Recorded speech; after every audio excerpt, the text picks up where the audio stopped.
इतने भी नहीं हुआ, उधर से ब्यास जी ला रहे, बोले हाय पुत्र पुत्र रुक जाओ।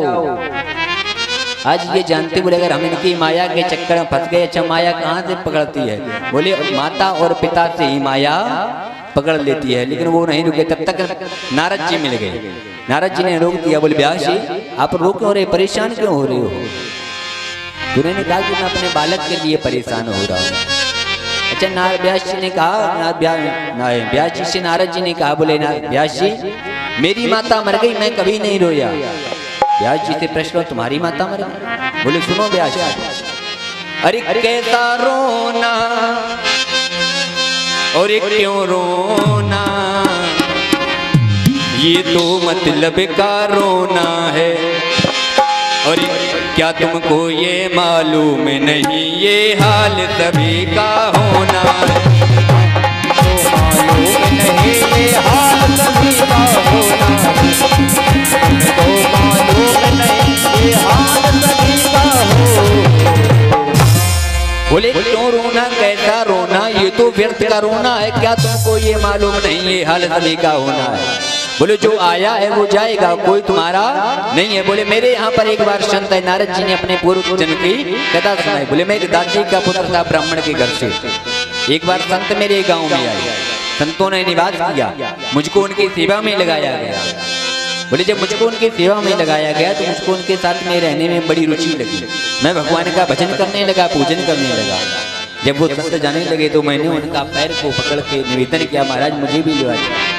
अच्छा उन्होंने हमको लेकर चल दिया, लेकिन मेरी माँ ने एक बार रोक लिया। बोले संत अगर आप इनको लेकर चले जाएंगे तो मेरे बुढ़ापे का एक ही इशारा है वो भी चला जाए। अच्छा नारद जी का मन भगवान में लग चुका था। अब नारद जी का जब मन भगवान में लग चुका था तो नारद जी ने एक काम करना प्रारंभ किया। अब वो भगवान से सुबह काम ये निवेदन करने लगे, बोले मेरी माता जी खत्म हो जाए, हम आपका भजन करने लगे। कुछ दिनों उपरांत एक सर्प के से उनकी माता जी खत्म हो गई। नारद जी बोले मैं रोया नहीं जब मेरी माता जी खत्म हुई, मैंने ये सोच लिया कि जिसमें भी भगवान का कोई राज है। बोले भगवान की कृपा है कि मेरी माता जी खत्म हो गई, मैं बनने के लिए निकल रहा। जब ऐसी बात को सुना तो व्यास जी मन में सोचने लगे, बोले महाराज अब क्या किया जाए? व्यास जी से नारद जी ने कहा, व्यास जी अब वो चले गए अपने, उनको जाने दो, अब जीवन में रोने का कोई तात्पर्य नहीं है। इधर व्यास जी ने और एक चीज को देखा। अच्छा पर जब सुखदेव जी महाराज निकल गए तो स्त्रियों ने उन बच्चियों ने कपड़ों को नहीं पहना। जब एक सरोवर में बच्चियां स्नान कर रही थी, 10 वर्ष की बच्चियां स्नान कर रही थी। जब सुखदेव जी वहां से निकले तो उन बच्चियों ने वस्त्रों को धारण नहीं किया। अच्छा जब व्यास जी वहां से निकले तो बच्चियों ने वस्त्रों को धारण कर लिया। सुखदेव जी व्यास जी कहने लगे, बोले तुमको मैं श्राप दे दूंगा। उनने बच्चियों ने कहा, बोले महाराज आप मुझको श्राप क्यों दे देंगे? बोले जब 10 वर्ष का बालक निकला तो तुमने अपने वस्त्रों को धारण नहीं किया, और जब 60 वर्ष का पुरुष निकल रहा है तो तुम अपने वस्त्रों को धारण कर रही हो। उन्हें कहा महाराज वस्त्रों को धारण करने वाला ये नहीं होता कि उम्र का इलाज किया जाए। बोले वस्त्रों को हम धारण तब भी कर सकते हैं और वस्त्रों को धारण हम अब भी कर सकते हैं। अंतर ये है कि तुम्हारे पुत्र के अंदर काम वासना नहीं है, ना वो स्त्री को जानता और ना वो पुरुष को जानता है, और आपके अंदर काम वासना, आप स्त्री और पुरुष के जोड़े को जानते हैं। परीक्षित जी महाराज जब ऐसी बात है उन बच्चियों ने व्यास जी महाराज से कहा तो व्यास जी को लग गया, बोले आज भागवत लिखने का मेरा स्वार्थ हो गया, इन्हीं को भागवत सुनानी है। तब उन्होंने अपने 2 शिष्यों को भेजा कि जाओ किसी भी प्रकार से सुखदेव जी को लेकर आओ। सुखदेव जी एक स्थान पर बैठे हैं, भगवान का भजन कर रहे हैं। उनके शिष्यों ने निवेदन किया, बोले महाराज चलो आपको पिताश्री ने बुलाया है तो उनकी बात ना मानकर बोले नहीं जाएंगे। फिर उन्होंने कहा कि आपके पिताश्री ने बुलाया है, भगवान के अनेकानेक गुणवादों के बारे में बताएंगे, समझाएंगे। अच्छा ये चीज उन्हें अच्छी लगी। बोले अच्छा वही भगवान है जिसके बारे में हमने अमरकंटक पर्वत और माता के गर्भ में गुणों को सुना था, उन्होंने भगवान के बारे में, उन्हें भगवान के बारे में बोले, तब तो हम अवश्य जाएंगे। जब ऐसी बात को सुना तो सुखदेव जी के पास में, आज व्यास जी के पास में सुखदेव जी भी पहुंच गए। बोले वृंदावन में हरि लाल की। अरे जब से तुम संग लो लगाई मैं बड़ी मस्ती में हूँ, मैं बड़े मस्ती में हूँ, मैं बड़ी मस्ती में हूँ। ऐ प्रभु जब से तुम्हें संग, जब से तुम्हें संग, जब से तुम्हें संग लो लगाए मैं बड़ी मस्ती में हूँ। जब से तुम्हें संग लो लगाए मैं बड़ी मस्ती में हूँ। जब से तुम्हें संग लो लगाए मैं बड़ी मस्ती में हूँ, मैं बड़ी मस्ती में हूँ, मैं बड़ी मस्ती में हूँ, मैं बड़ी मस्ती में हूँ, मैं बड़ी मस्ती में हूँ। करके तुम्हें संग, करके तुम्हें संग, करके तुम्हें संग आस लाई मैं बड़े मस्ती में हूँ। करके तुम्हें संग आस लाई मैं बड़े मस्ती में हूँ। जब से तुम्हें संग, जब से तुम्हें संग, जब से तुम्हें संग लो लगाए मैं बड़े मस्ती में हूँ, मैं बड़ी मस्ती में हूँ, मैं बड़ी मस्ती में हूँ, मैं बड़ी मस्ती में हूँ, मैं बड़ी मस्ती में हूँ। जब से तुम संग, जब से तुम संग, जब से तुम संग लो लगाए मैं बड़ी मस्ती में हूँ। जब से तुम संग लो लगाए मैं बड़ी मस्ती में हूँ।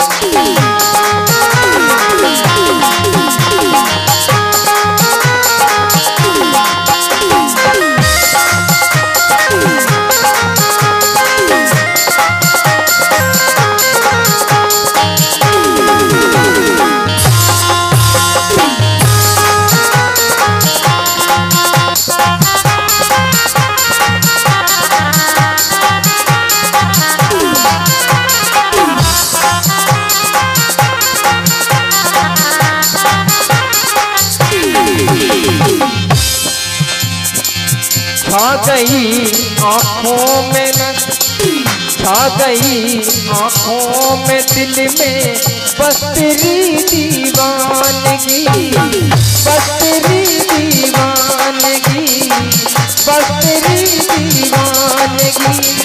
दोनों हाथों को ऊपर की ओर उठाते हुए मस्ती में झूमते हुए ताली बजाते हुए छा गई तू ही तो बस, तू ही तो बस, तू ही तो बस दे दिखाए मैं बड़ी मस्ती में हूँ। तू ही तो बस दे दिखाए मैं बड़ी मस्ती में हूँ। तू ही तो बस दे दिखाए मैं बड़ी मस्ती में हूँ। जब से तुम संगे, जब से तुम संगे, जब से तुम संग लो लगाए मैं बड़ी मस्ती में हूँ। जब से तुम संग लो लगाए मैं बड़ी मस्ती में हूँ।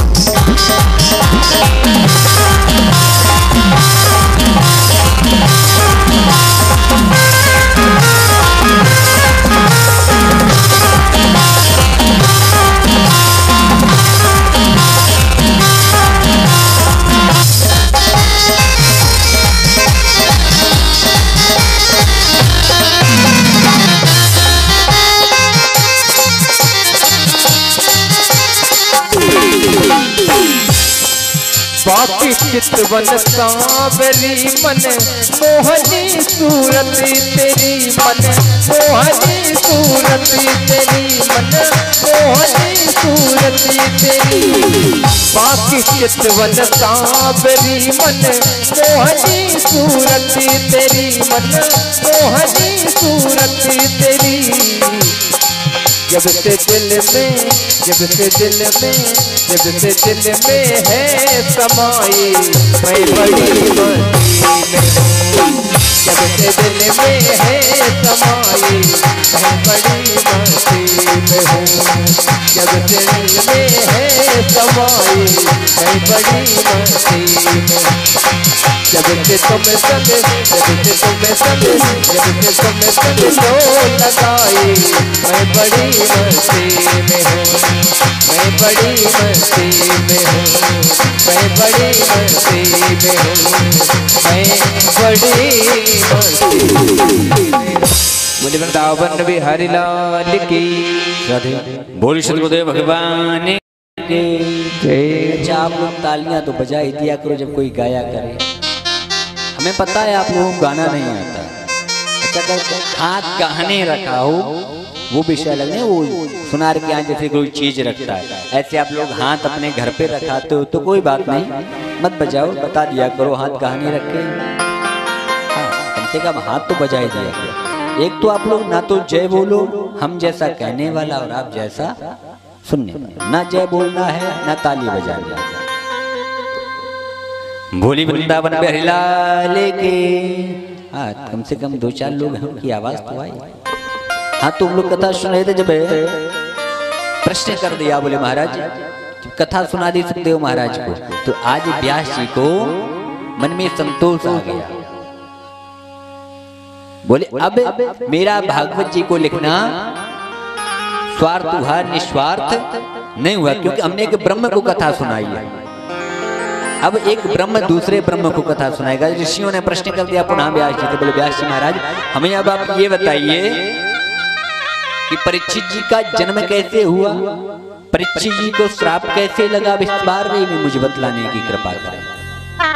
तो आज परीक्षित जी के बारे में बतलाने के लिए महाभारत की कथा का रसस्वादन कराया। बोले एक समय की बात है, यदा मृदे कौरवसंजयाना वीरेवथो वीरगतं गतेश वृकोदरावेध्वगदाभिमर्शा भगिनोरुदण्डे धृतराष्ट्रपुत्रे। बोले एक बार की बात है ये, एक बार की बात है भीम की गदा से। बोले जब महाभारत का युद्ध हुआ तो भीम की गदा से आज युद्ध किनके बीच में हुआ, कौरवों और बोले पांडवों के बीच में। बोले जब युद्ध हुआ तो युद्ध में कई सेनाएं मारी गई। 18 दिन महाराज बोले युद्ध चला। बोले 18 दिन में 18 अक्षौणी सेना का विनाश कर दिया गया। बोले युद्ध में मार दी गई। 11 अक्षौणी सोना कौरवों की ओर से लड़ी, वो भी मार दी। 7 अक्षौणी सोना बची। आज जब भीम का और दुर्योधन का युद्ध हुआ तो बोले दुर्योधन को कुंती ने कहा था, दुर्योधन की एक बार दुर्योधन कुंती के यहाँ जब पहुंचा तो कुंती से भी इनकी वार्तालाप हुई, लेकिन ज्यादा समय को ना व्यतीत करते हुए, क्योंकि आज कृष्ण जी का जन्म भी कराना है तो मुख्य टॉपिक पे केवल बात करेंगे। समाप्त अभ्यास करते हुए सीधे हम लोग कथा में चलते हैं। तो आज जब एक बार गांधारी ने कहा कि बेटा तुम निर्वस्त्र होकर मेरे सामने आ जाओ, तुम्हारा जो शरीर है ये वज्र का हो जाएगा। अच्छा बिहारी जी ने मन में सोचा, बोले अगर इसका शरीर वज्र का हो जाएगा तो इसको कोई मार नहीं पाएगा। बोले जब मार नहीं पाएगा तो फिर तो कुछ होना ही नहीं। बोले फिर तो महाभारत का युद्ध सदैव चलता रहेगा। अच्छा उन्होंने एक युक्ति सोची, उन्होंने युक्ति सोची। बोले महाराज ऐसा करते हैं कि इसके सामने जब बिहारी जी पहुंचे तो बिहारी जी ने कहा, बोले तुम नग्न अवस्था में अपनी माता के सामने जाओगे, इतने बड़े हो गए। अच्छा उसके मन में आया, बोले महाराज बिहारी जी बात तो सही कह रहे हैं। तो इसने केले के पत्ते को लिया, इसने अपने कमर में लपेट लिया। अच्छा जब अपनी माता के सामने पहुंचा, गांधारी के सामने जब ये पहुंचा तो इसका सारा शरीर वज्र का हो गया, केवल कमर के नीचे का इसका हिस्सा वज्र का नहीं हुआ। कटी पड़ा इसकी वज्र की नहीं हुई महाराज। तो आज भीम का और जब दुर्योधन का युद्ध हुआ तो भीम से भगवान ने कहा कि इसकी कमर पर वार करो। अच्छा, ये चीज बलदाऊ जी को अच्छी नहीं लग रही है, क्योंकि युद्ध का नियम होता है कि कमर के नीचे वज्र का प्रहार नहीं किया जाता। और दोनों ही उन्हीं के शिष्य हैं। बोले भीम को भी गदा उन्हीं ने सिखाई और दुर्योधन को भी गदा उन्हीं ने सिखाई है।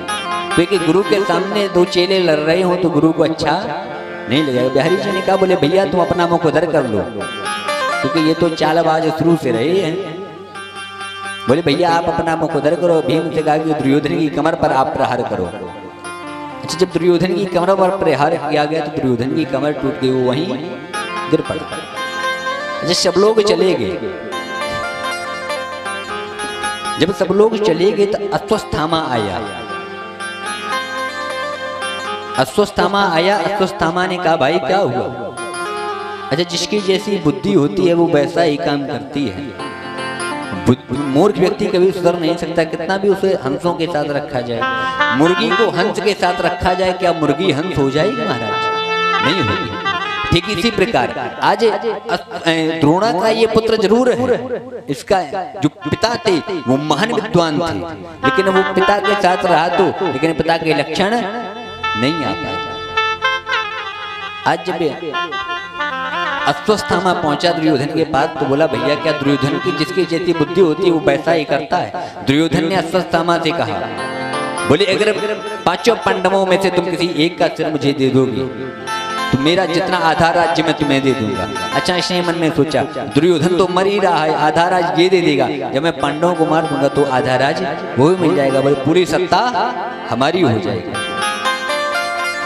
आज जब ऐसे मन में इसकी विचार है तो इसने उस चीज को हाँ भर दिया। बोले महाराज ठीक है, मैं पांचों के पांच सिर काट लूंगा, आपके चरणों में हाजिर कर दूंगा। बोले आधा राज ये दे देगा, फिर इसे मार देंगे, आधा राज्य वो भी मिल जाएगा। अच्छा, दुर्योधन ने इसका वहीं पे अपने रक्त से इसका तिलक कर दिया। बोले जाओ विजयी भव। अच्छा, ये जब रात्रि बेला में चला तो इसको एक उल्लू मिल गया पेड़ पे बैठे। इसने उल्लू से शिक्षा ले ली, ज्ञान प्राप्त कर लिया। उल्लू कैसा होता? बोले रात में दिखता है। तो इसने सोचा कि रात्रि कालीन बेला में सारे पांडव सो रहे होंगे, उनके सिर में काट लूं।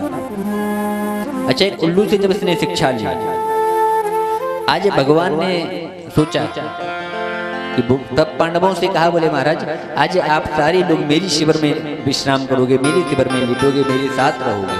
अच्छा, सबको लेकर वो अपने शिविर में चले गए और इनके जो बालक थे उनको उन बालकों ने अपने पिता के स्थान पर पढ़कर सो गए। भीम की जगह पर भीम का पुत्र सो गया। जब ये सब देखा तो अच्छा, इसने जब एक उल्लू से ज्ञान प्राप्त किया था, उल्लू से शिक्षा ली तो रात्रि बेला में ये उनके शिविर में पहुंच गया। अच्छा, इसने लेटे पर ही सभी बालकों के सिर इसने काटा।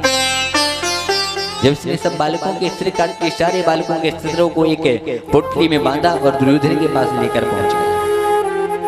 जब दुर्योधन के पास में लेकर पहुंचा तो दुर्योधन ने कहा मुझे केवल भीम का सिर दे दो, क्योंकि दुर्योधन की लड़ाई केवल भीम से थी, बाकी और इतना उसका किसी पर फोकस नहीं था, ना अर्जुन पे था न किसी पर भी इसका कोई फोकस नहीं, केवल भीम पर इसका फोकस। इसने कहा भीम का सिर मुझे दो। अच्छा, जैसे ही भीम के सिर को लिया इसने अपने हाथ से दबा तो वो सिर फूट गया। चिल्लाने लगा, बोले अश्वत्थामा ये भीम का सिर नहीं है। मन में विलाप करने लगा, बोले अश्वत्थामा आज तूने मेरे भाई के भी पुत्रों को मार दिया। बोले मेरे कुल में अब कोई नहीं रहा, कोई ऐसा नहीं बचा जो मेरे कुल को जल भी दे सके। विलाप करते करते आज इसने अपने शरीर को छोड़ दिया। इसको आशीर्वाद लगा था, बोले जिस दिन तुम्हें सुख और दुख दोनों बराबर मात्रा में प्राप्त हो जाएंगे उस दिन तुम्हारा प्रणय तो हो जाएगा। अच्छा, अश्वत्थामा मन में सोचने लगा, बोले महाराज अगर पांडव बच गए हैं तो वो पांडव मुझे नहीं छोड़ेंगे। अश्वत्थामा ने आज भागना प्रारंभ कर दिया। आज जैसे ही सुबह हुई तो पंचाली ने सोचा, बोले महाराज बालक आज 8 बजे भी अभी तक नहीं उठे। दासियों ने कहा, बोले महाराज आज बालक नहीं उठे। पंचाली ने कहा युद्ध चलता रही, बच्चे सो नहीं पाए होंगे, सुने तो अभी मत जगाओ। जब इन सब बातों को सुना तो टाइम और बढ़ता रहा। पांचाली ने कहा इतनी देर तक बालक मेरे कभी नहीं सोए महाराज, आज क्या बात है जो मेरे बालक उठ नहीं रही है, निद्रा इनकी नहीं टूट रही है। अच्छा, जब पांचाली की ऐसी बातों को सुना तो स्वयं पांचाली वहां पर पहुंच गई। अपने बालकों के शरीर को देखा। आज इनके बालकों के शरीर है, केवल सिर नहीं है, खून बह रहा है। पांचाली कहने लगी भगवान आज तुमने किस चीज का मुझे दंड दिया है? उस व्यक्ति से पूछो जिसका एक बालक खत्म हुआ और जिसके 5 बालक खत्म हुए, उसके सीने पर क्या बीत रही है। आज पांचाली कह रही है मुझे दुख इस बात का नहीं कि मेरे बालक मारे गए, मुझे तो दुख इस बात का है कि मेरे बालक अगर युद्ध में मारे जाते तो मुझे बड़ी तसल्ली मिलती। मुझे तो दुख इस बात का है कि मेरे बालक को सोते पर मारा, सोते हुए बालकों को मार दिया। दुख केवल इसी बात का है। ऐसी बात को सुना जाए अर्जुन सभी लोग एकत्रित हो गए। सारे एकत्रित होकर आज भगवान से निवेदन करने लगे। अर्जुन कह रहे हैं महाराज कृष्ण कृष्ण महाबाहु भक्तानां भयंकरा। बोले कृष्ण कृष्ण महाबाहु भक्तानां भयंकरा। बोले प्रभु क्या हुआ? बोले जिसके साथ आप जैसा रहा उसके साथ ऐसा कैसे हो सकता? बोले जिसके पर भगवान की विशेष कृपा हो। जब भगवान ने भी कहा बोले महाराज आज अगर होता वही है जो मैं चाहता हूं। बोले जो होना होता है वो होता है, करने वाला भी मैं हूं और कराने वाला भी मैं हूं। अच्छा, कोई बिना भगवान के कुछ कर सकता है? कोई कुछ? बोले बिना भगवान के कोई कुछ नहीं कर सकता है, कराने वाला भी वही है और करने वाला भी वही है। जब ऐसी बातों को सुना भगवान कहने लगे बोले आतताई को ढूंढो, जिसने मारा है उसको ढूंढ लाओ। अर्जुन ने अपने रथ पर बैठे गांडीव को उठाया, धनुष्मान हाथ में लिया और चल दिए।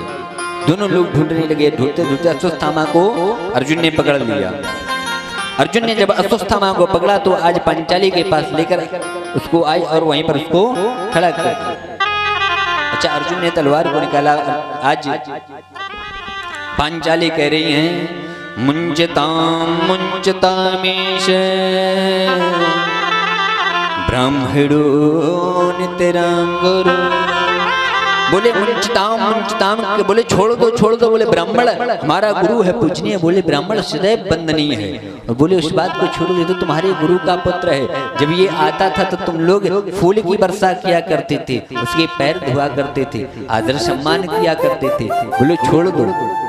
आज एक वो माँ है जो कह रही है छोड़ दो और मन में सोच रही बोले हमारे तो भी 5 पति जीवित हैं, उसके तो जो गुरु द्रोणाचार्य थे वो भी नहीं रहे, उसकी माँ का केवल एक ही सहारा है वो है बालक। अगर उसको भी मार दिया गया तो फिर उसका कोई सहारा नहीं। अच्छा, आज कलयुग अगर होता तो क्या कोई छोड़ देता? तब तो आदमी ये कहते बोले इसको मारो तो मारो, इसके घर वालों को भी मार दिया जाए। एक वो माता है जो कह रही कि मेरे बालक मार दिए गए, मारने से कोई वापस नहीं लौट के आता। बोले हमारे अभी पति जीवित हैं और मेरी गुरु माता के कोई पति भी जीवित नहीं, क्योंकि द्रोणाचार्य युद्ध में मार दिए गई। बोले बालक को अगर आज आप लोग मार देंगे तो क्या होगा? बोले उनके बुढ़ापे का जो सहारा है वो भी खत्म हो जाएगा। अब अर्जुन ने भगवान से पुनः निवेदन कर दिया। बोले महाराज फिर क्या किया जाए? बोले क्षमा भी नहीं करती आदताई को, बोले छोड़ना नहीं चाहिए और क्षमा भी नहीं कर सकते। अब कुछ बताओ महाराज क्या किया जाए? भगवान से निवेदन अर्जुन ने जब इस बात को कहा तो भगवान कह रहे हैं ब्रह्म बंधु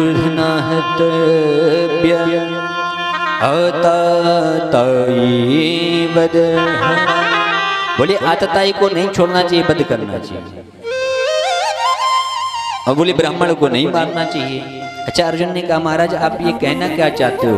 बोले मैं कहना चाहता हूं कि मारो ना और मर जाए। बोले मारो ना और मर जाए। अच्छा, कुछ विद्वानों का कहना है बोले इसके गले इसके मस्तक पर जो मणि थी उसको का छीन लो। उसको का छीन लो। अच्छा बोले ब्राह्मण को मारो मत और मर भी जाए। बोले कैसे? बोले कोई प्रतिष्ठित व्यक्ति हो, उसकी भरी समाज में बेइज्जती कर दी जाए तो वो मरने के समान हो जाता। बोले मारने की आवश्यकता नहीं है। प्रतिष्ठित व्यक्ति को कोई भरी समाज में जूता मार दे या झापड़ मार दे या गाली गलौज कर दे तो उसके लिए वो मरने के समान हो गया। भगवान कह रहे बोले इसे मारो ना। बोले ब्रह्म हत्या लग जाएगी अगर मार दोगे। बोले लेकिन इसको छोड़ो भी नहीं। तो क्या कहा? बोले इसके मस्तक पर जो मणि है उसको छीन लिया जाए। अच्छा मणि कोई वो मणि नहीं है कि लोहे पे लगाओ सोना हो जाए। बोले मणि कौन है? बोले चित्ररूपिणी महामाई दिव्य तेजो समस्थित तिष्ठ देवी शिखा मध्य तेजो वृद्धि कृष्ण। बोले इसकी शिखा का काट लिया जाए, मस्तक पर जो तेज है उसको छीन लिया जाए। इसकी शिखा को काट लो, उसको छोड़ दिया जाए। एक मूंछ घोंट दी गई, बाल घोंट दिए गए, शिखा को काट दिया, छोड़ दिया गया। अच्छा उसके मन में अब एक द्वेष की भावना भर गई। बोले सबको तो मैंने मार ही दिया, पांडव भी कब तक जीवित रहेंगे, ये भी मर जाएंगे। आज इसको याद आया कि चक्रव्यूह के समय अभिमन्यु की पत्नी जो थी वो गर्भवती थी। इसने ब्रह्मास्त्र को उसके गर्भ के लिए छोड़ दिया।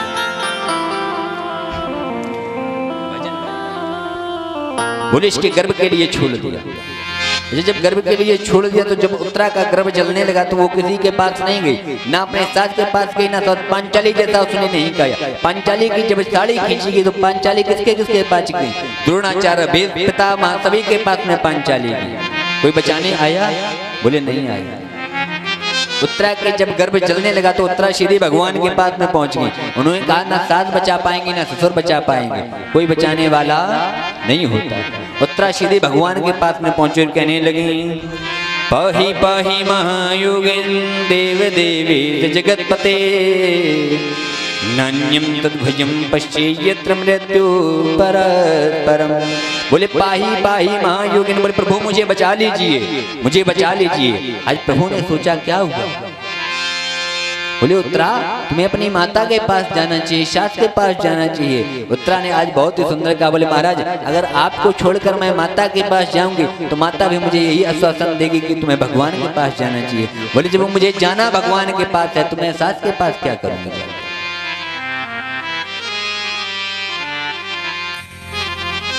तो आज जब उत्तरा भगवान के पास में पहुंची तो कहने लगी कि मेरा कोई ना सहारा बिन तेरे, मेरा कोई ना सहारा बिन तेरे, मेरा कोई ना सहारा बिन तेरे। घनश्याम सवेरे आओ मेरे, मेरा कोई ना सहारा बिन तेरे। घनश्याम सवेरे आओ मेरे, मेरा कोई ना हो, मेरा कोई ना, मेरा कोई ना सहारा बिन तेरे। घनश्याम सवेरे आओ मेरे, मेरा कोई ना सहारा बिन तेरे। घनश्याम सवेरे आओ मेरे। देखिए भजन में ऐसे आनंद नहीं आता है। हम गाएं और आप लोग भी गाएं और हम बजाएं तो आप लोग भी बजाओ। हम कीबोर्ड बजा रहे तो आप ताली बजाइए। मेरा कोई ना सहारा बिन तेरे, घनश्याम सवेरे आओ मेरे। कोई नहीं बजा रहा महाराज, काहे को परेशान, चोरी पकड़ी जाएगी। मेरा कोई ना सहारा बिन तेरे, घनश्याम सवेरे आओ मेरे। मेरा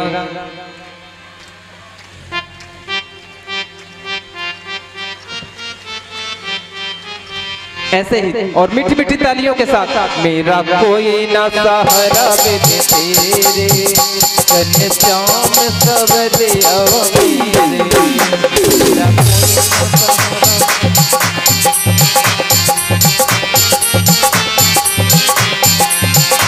घनश्याम सवेरे आओ मेरे, घनश्याम सवेरे आओ मेरे। मेरा कोई ना मेरा कोई ना सहारा बिन तेरे, घन श्याम सवरिया मेरे। मेरा कोई ना सहारा बिन तेरे, घन श्याम सवरिया मेरे।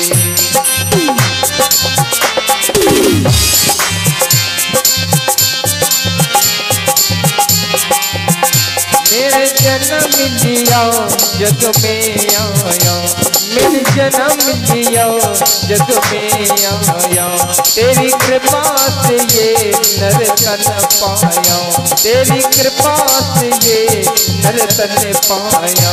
मैंने जन्म लिया जग में आया, मैंने जन्म लिया जग में आया, तेरी कृपा से ये नर तन पाया, तेरी कृपा से ये नर तन पाया। तूने किए उपकार घनेरे, तूने किए उपकार घनेरे, घन श्याम सवरिया मेरे। तूने किए उपकार घनेरे, घन श्याम सवरिया मेरे। मेरा कोई न सहारा बिन तेरे, घन श्याम सवरिया मेरे।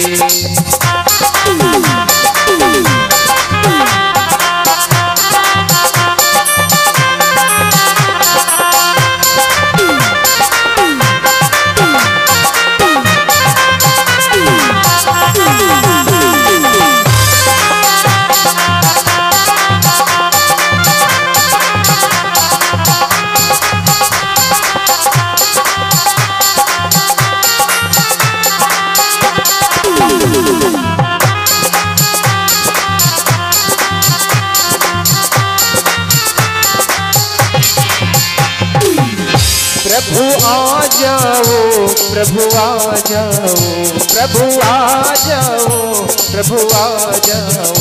अब और न मुझको तरसाओ, अब और न मुझको तरसाओ। प्रभु आ जाओ, प्रभु आ जाओ, प्रभु आ जाओ, प्रभु आ जाओ। अब और न मुझको तरसाओ, अब और न मुझको तरसाओ। काटो जन्म मरण के फेरे, काटो जन्म मरण के फेरे, घन श्याम सवरिया मेरे। काटो जन्म मरण के फेरे, घन श्याम सवरिया मेरे। मेरा कोई न सहारा बिन तेरे, घन श्याम सवरिया मेरे। मेरा कोई न सहारा बिन तेरे, घन श्याम सवरिया मेरे। घन श्याम सवरिया मेरे। मेरा कोई न सहारा बिन तेरे, घन श्याम सवरिया मेरे। घन श्याम सवरिया मेरे, घन श्याम सवरिया मेरे, घन श्याम सवरिया मेरे। बोले वृंदावन बिहारी लाल की। बोले श्री सीताराम महाराज की। आज अच्छा कथा कहाँ चल रही महाराज? आप लोग सुन रहे हैं मन से? अच्छा कथा कहाँ चल रही थी? हाय दैया के भूल गई। ये तो न कथा में मन नहीं लगेगा तो भूल तो जाओगे। अच्छा आप लोग ये बोल दिया करो जब ना पता हो कि तो खेत में पंडाल के नीचे कथा चल रही। ठीक, एक टॉपिक याद रखो, कुछ भी ना याद रहे बोले खेत में पंडाल के नीचे पंडित जी कथा चल रही थी। परीक्षित जी कथा कहाँ चल रही थी? कथा कहाँ चल रही थी? जब भीम का तो युद्ध हम कब का करवा चुके हैं। कथा चल रही थी जब उत्तरा का गर्भ चलने लगा तो वो भगवान के चरण में पहुंची। भगवान ने कहा उत्तरा तुम मेरे पास क्यों आई? तुझे तो अपनी सास के पास जाना चाहिए। उत्तरा ने कहा प्रभु सास के पास जाएंगी फिर भी लौट के घूम के तुम्हारे पास आना पड़ेगा। उत्तरा बहुत सुंदर समझा रही है। बोले महाराज हम संसार में किसी के पास घूम के आए लेकिन लास्ट में भगवान के पास ही आना पड़ता। अच्छा हम लोग किसी की चौखट पर कुछ भी मांग के आए, भैया से मांगो, बहन से मांगो, माँ से मांगो, पिता से मांगो, लेकिन लास्ट में हमें कहाँ जाना पड़ता है? बोले भगवान के पास मांगना पड़ता है तभी हमें प्राप्त होता है। आज उत्तरा ने समय नहीं लगाया। बोले हम परिवारिक जनों के साथ नहीं जाएंगे, किसी से भी कुछ मांगने वाले नहीं है। बोले हम सीधे भगवान के पास आई हैं। भगवान ने आज एक अंगूठे मात्र का शरीर बनाया और उत्तरा के गर्भ में परीक्षित की रक्षा की। यहीं पर कुछ लोग कहते हैं रामलीला वगैरह में, बोले महाराज कोई ऐसा बताओ जिसके गर्भ में भगवान और भक्त दोनों रहा हो, भगवान भी रहा हो भक्त भी रहा हो। तो उत्तरा गर्भ में भगवान भी रहा और भक्त भी रहा। भक्त कौन? बोले परीक्षित। और भगवान कौन? बोले बिहारी जी, जो से तीर से उस अश्वत्थामा के द्वारा चलाए हुए तीर से भगवान की रक्षा कर रहा है, जो उत्तरा के गर्भ की रक्षा कर रहा है। आज जब ये सब हो गया, उत्तरा की जब गर्भ को शांत किया, उस ब्रह्मास्त्र को भगवान ने शांत किया, उसके बाद में भगवान ने अर्जुन से कहा, बोले अर्जुन अब महाभारत का युद्ध भी हो चुका, मुझे भी अपने यहाँ ले चल। आज जब अर्जुन ने लेकर चलने लगे, रास्ते में कुंती मैया मिली। कुंती मैया निवेदन करने लगी, बोले प्रभु कृष्णाय वासुदेवाय देवकी नंदनाय च नंदी गोपी कुमाराय गोविंदाय नमो नमः। कई मंत्रों से आज कुंती मैया ने प्रभु की स्तुति की। और अच्छा बाद में स्तुति करने के बाद प्रभु ने कहा, बोले माता मेरे सामने बुआ तुम ये क्या कर रही हो? अच्छा कुंती मैया ने कहा, बोले प्रभु मैं आपको जान गई हूँ। बोले अनेक एक तरीके से पर्वत के समान लोग मेरे बच्चों के सामने आए, लेकिन तुमने मेरे बालक को किसी को भी कुछ नहीं होने दिया। बोले भीष्म पितामह द्रोणा जिनसे आज तक कोई जीता ही नहीं, ऐसे एक तुम्हें समुद्र में से एक छोटे से तिनके पर मेरे बालकों को बिठाल के बाहर ले आए हो।